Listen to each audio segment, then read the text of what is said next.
मेरा नाम कंगना है। बचपन में ही मेरे माता पिता का देहांत हो गया था।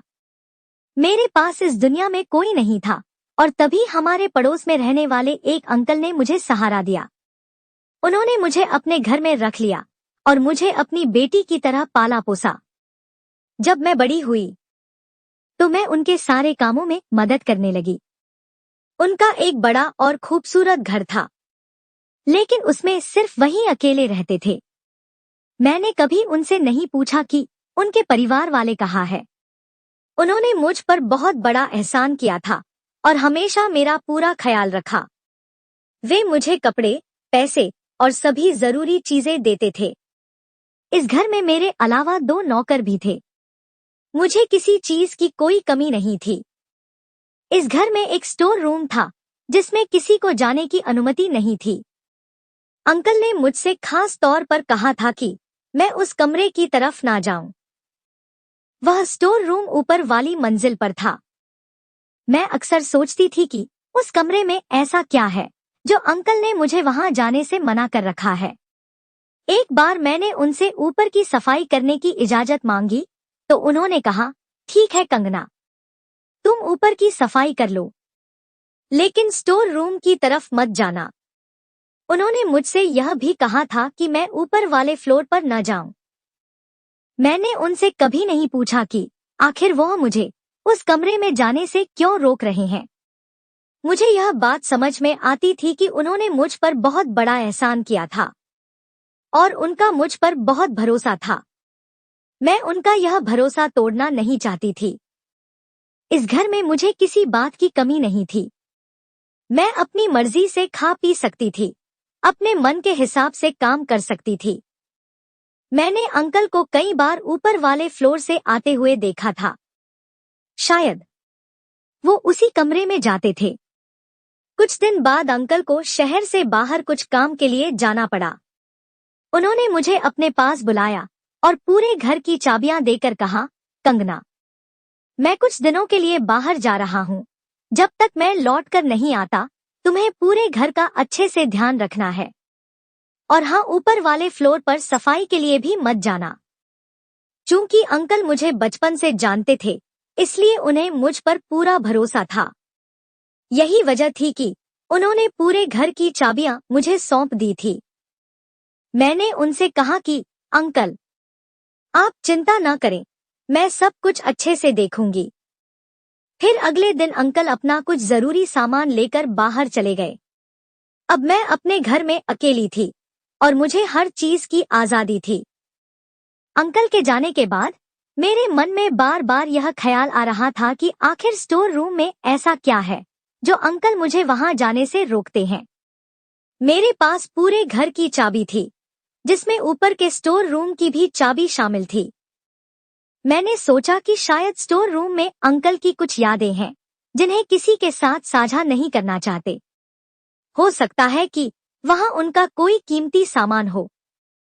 लेकिन फिर मैं खुद को रोक लेती थी कि अगर अंकल को मेरी इस हरकत का पता चल गया तो उन्हें बहुत दुख होगा। वे तो मुझे इस घर से निकाल भी सकते हैं और उनके अलावा मेरा कोई सहारा नहीं था। मैं इस विचार से डर जाती थी। अंकल के जाने के 1 हफ्ते बाद मैं सोच रही थी कि क्यों ना ऊपर वाले फ्लोर की सफाई कर ली जाए। इससे मेरा समय भी बीत जाएगा और सफाई भी हो जाएगी। मैंने जब ऊपर सफाई करने के लिए जाना शुरू किया तो फिर से मेरे दिल में ख्याल आया कि मैं स्टोर खोलकर देखती हूँ कि उसने क्या है। इस बार मैंने बिना देरी किए चाबी उठाई और स्टोर का ताला खोलने की कोशिश की। मैंने डरते डरते स्टोर रूम में कुछ कदम आगे बढ़ाए। जो कुछ मैंने वहां देखा उसे देखकर मेरे पैरों तले जमीन खिसक गई।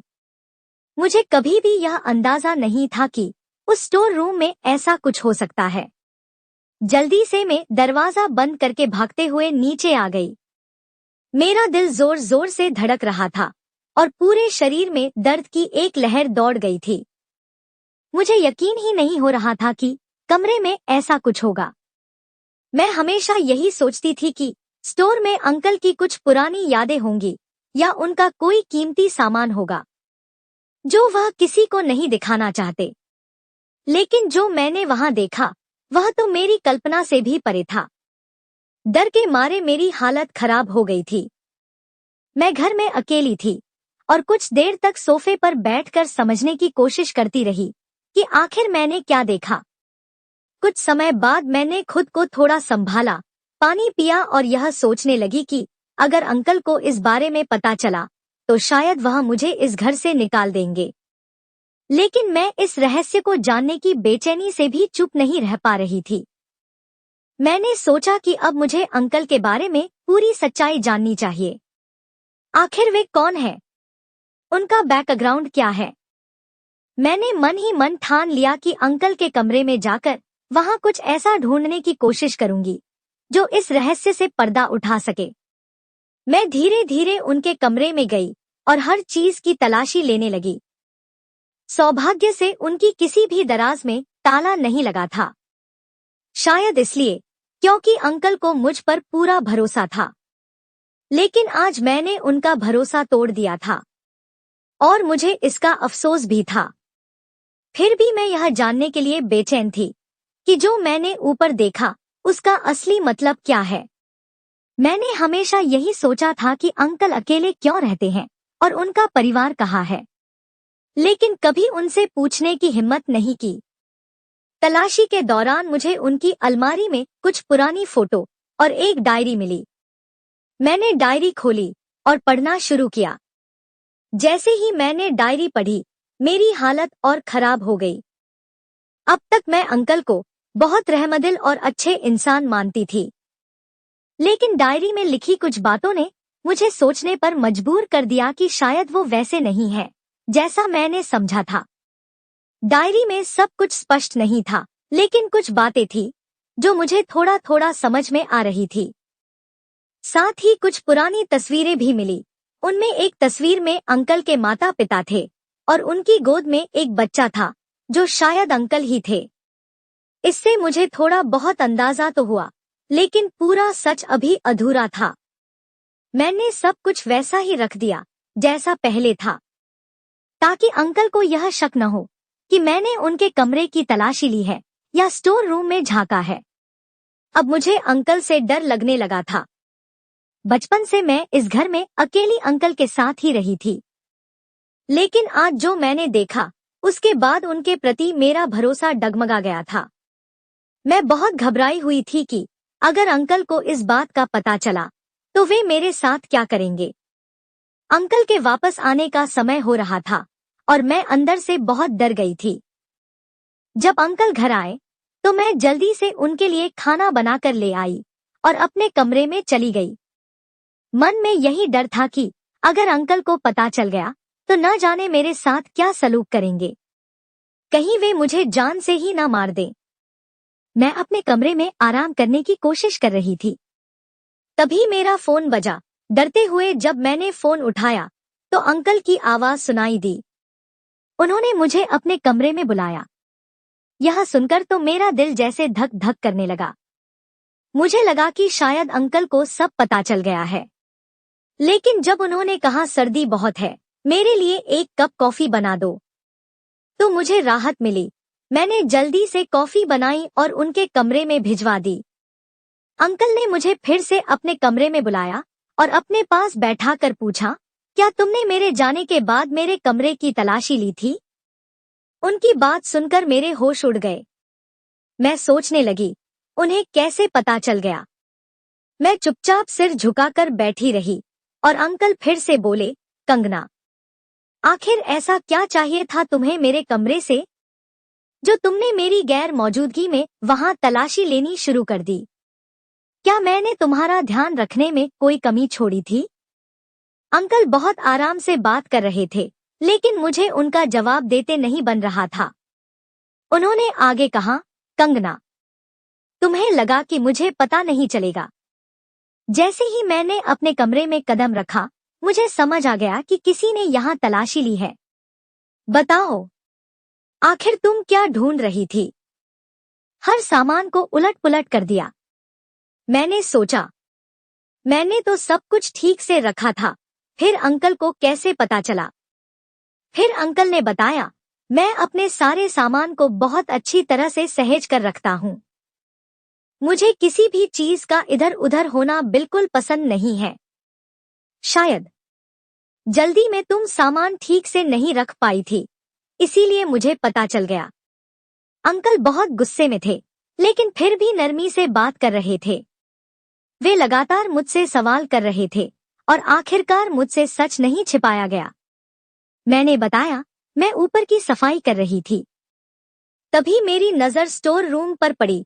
मैंने अपना शक दूर करने के लिए स्टोर रूम का दरवाजा खोला और जो देखा उससे मेरी जान सूख गई। मुझे सच्चाई जानने के लिए आपके कमरे की तलाशी लेनी पड़ी। मुझे लगा शायद कुछ सुराग मिल जाए जिससे पूरा सच पता चले। लेकिन मुझे आपके कमरे में बस एक डायरी और कुछ पुरानी तस्वीरें मिली, जिन्हें देखकर मैं उलझन में पड़ गई। मुझे समझ नहीं आ रहा था कि आपने ऐसा क्यों किया। क्या कोई व्यक्ति किसी के साथ ऐसा कर सकता है? मैं आपको हमेशा नेक और अच्छा इंसान समझती थी, लेकिन अब मैं संशय में थी। मुझे लगा कि सच जानना मेरे लिए जरूरी है और इसी वजह से मैंने यह कदम उठाया। मेरी बातें सुनने के बाद अंकल ने गुस्से की बजाय मुस्कुराकर मुझे देखा और कहा, मुझे खुशी है कि तुम्हें सही और गलत का फर्क पता है। अगर तुम्हें सच जानना था तो तुम मुझसे सीधे पूछ सकती थी। तुम्हें मेरे कमरे में इस तरह से तलाश करने की जरूरत नहीं थी। मैंने तुम पर भरोसा किया था और तुमने मेरा भरोसा तोड़ा। खैर, अब मैं तुम्हें सारा सच बताता हूँ। अंकल ने बोलना शुरू किया।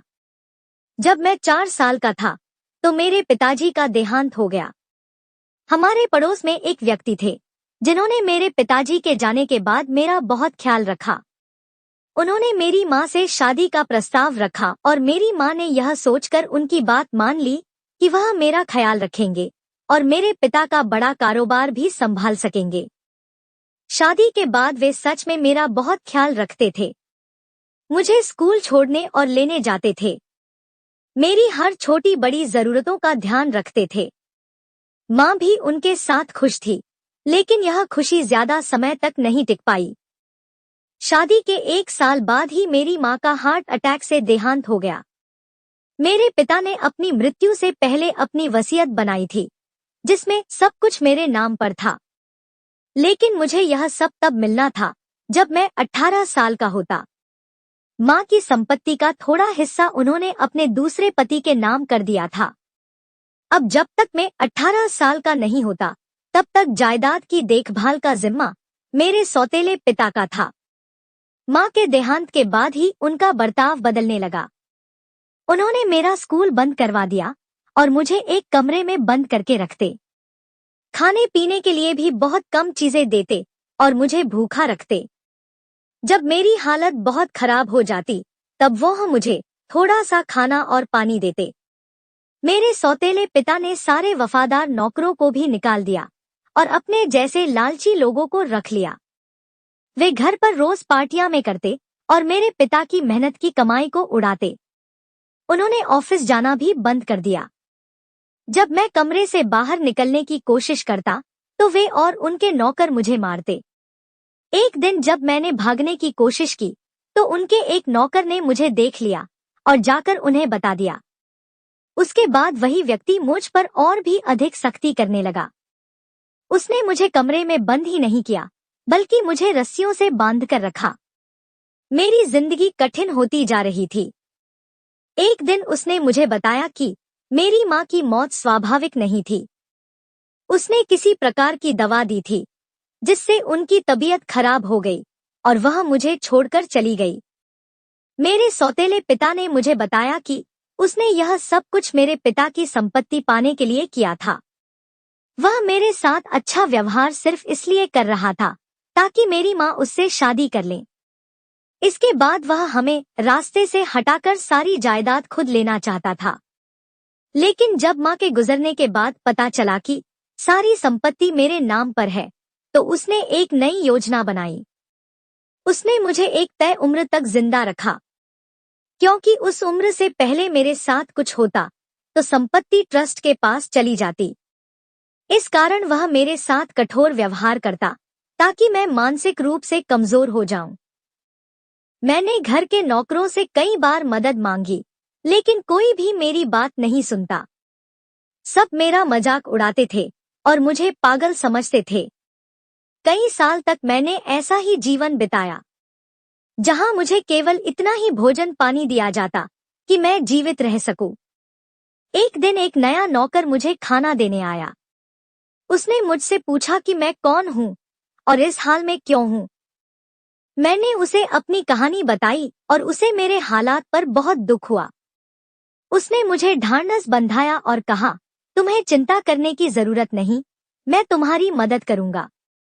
एक दिन जब मेरे सौतेले पिता शहर से बाहर गए हुए थे, उस नौकर की मदद से ने वहां से भागने में सफल हो गया।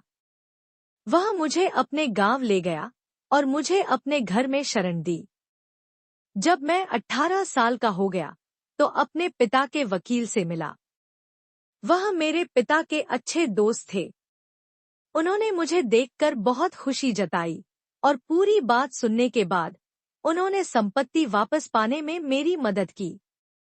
जब मेरे सौतेले पिता को इस बारे में पता चला तो उन्होंने माफी मांगने का दिखावा किया।